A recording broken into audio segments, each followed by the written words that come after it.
ઇલેક્ટ્રોનિક્સનું નવું માપન।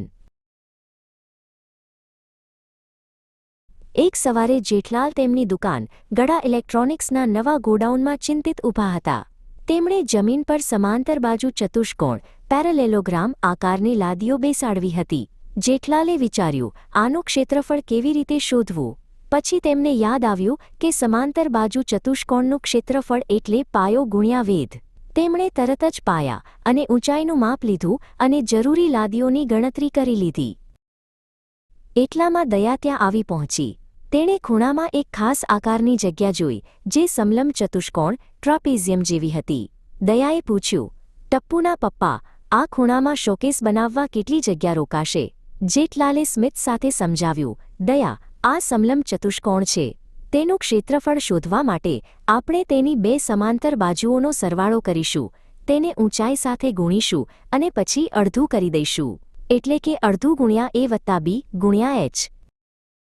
દયાને શોકેસની ઉપર એક સુંદર ઘડિયાળ લગાવવી હતી જેનો આકાર સમબાજુ ચતુષ્કોણ રોમ્બસ જેવો હતો।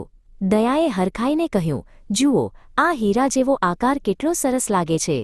જેઠલાલે ગણતરી આગળ વધારી, આનું ક્ષેત્રફળ શોધવા માટે આપણે તેના બે વિકર્ણો ડાયગનલ્સ માપવા પડશે। સમબાજુ ચતુષ્કોણનું ક્ષેત્રફળ એટલે અડધું ગુણ્યા વિકર્ણ 1 ગુણ્યા વિકર્ણ 2। થોડીવાર પછી ગોડાઉનમાં માલના બોક્સ આવવા લાગ્યા। પહેલું બોક્સ એક ચોકસાઈપૂર્વકનો ઘન ક્યુબ હતો। જેઠલાલને તેના પર રંગીન કાગળ લગાવવો હતો। તેમણે વિચાર્યું કે આનું પૃષ્ઠફળ સરફેસ એરિયા કેટલું હશે? ઘનની બધી બાજુ સરખી હોય એટલે તેનું કુલ પૃષ્ઠફળ થશે 6 ગુણ્યા બાજુની લંબાઈનો વર્ગ એટલે કે 6l વર્ગમૂળ। પછી એક મોટું ફ્રીજ આવ્યું જે લંબઘન ક્યુબોઇડ આકારના બોક્સમાં હતું। દયાએ પૂછ્યું, આને પેક કરવા કેટલું કાપડ જોઈશે? જેઠલાલે ફટાફટ ગણતરી કરી, દયા, આ લંબઘન છે।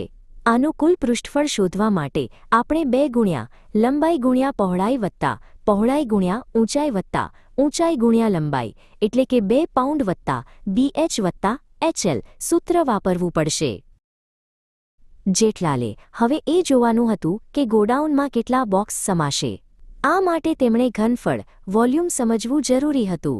તેમણે એક નાના ઘન ખોખાને જોયું અને ગણતરી કરી, આ ઘનનું ઘનફળ તેની લંબાઈના ઘન l ઘનમૂળ જેટલું હશે।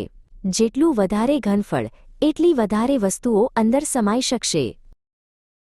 બપોરે તરસ લાગતા દયા પાણીનો નવો નળાકાર સિલિન્ડર જગ લઈ આવી। જેઠલાલનું ધ્યાન તેના આકાર પર ગયું।